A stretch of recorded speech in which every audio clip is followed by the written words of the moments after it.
Altitude. Let's investigate how altitude affects climate.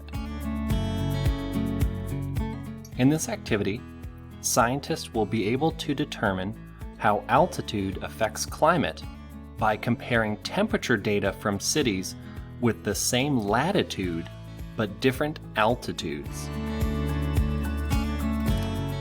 First off, what is altitude? Well, altitude is a measurement of how high an object or a place is above sea level.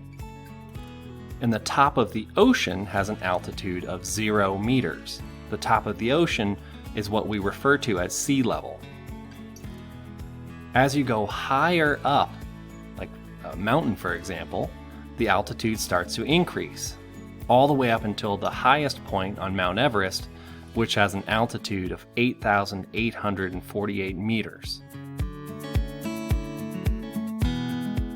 In this activity, we're also going to be looking at cities in Ecuador. Ecuador is a country in South America. You can see it on the map. Ecuador has cities at many different elevations. Some cities are on the coast of the Pacific Ocean, but Ecuador also has many cities in the mountains. For this activity, you'll open the Google Doc and then click the links for each city in the data table provided. The links will take you to a weather page where you can record the high temperatures in degrees Celsius of each city. Once you have your data, you can graph the high temperatures and then answer the questions. For this activity, you're going to be working in the document that says the effect of altitude on climate. We're going to try and answer a problem, which is how does altitude affect the climate of locations with similar latitudes? So all of these cities have the same latitude, which means they should have the same climate. However, their altitudes are different, so we're going to investigate to see how that may change their climates.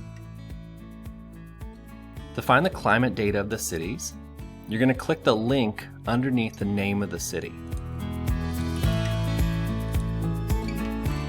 That'll open up a new tab, which takes you to the weather information of the city. Now for this experiment, you need to be recording in degrees Celsius. However, you'll notice that degrees Fahrenheit are included. To change it is fairly simple.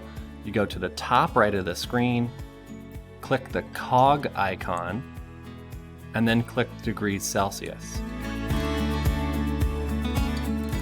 That'll then change the weather being reported from Fahrenheit to Celsius.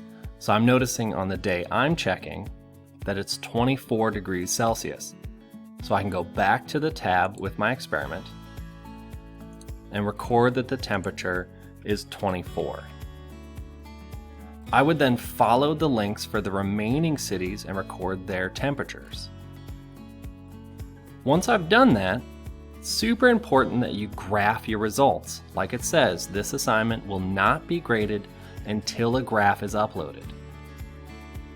Once you've graphed your results, then you should be answering the questions, making sure to try all the analyze, apply, and extend problems. How to set up your graph.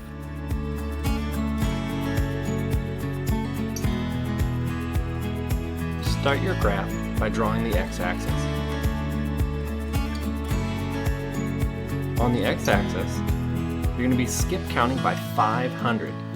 So 500, 1,000, 1,500, and so on, all the way up to 4,000. You can skip a box between each data point.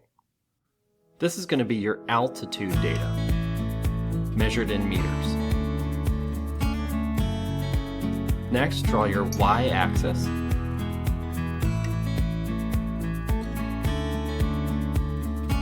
And like we've practiced, skip counting by ones, you can go all the way up to 35 degrees Celsius. Make sure to label your axis temperature in degrees Celsius.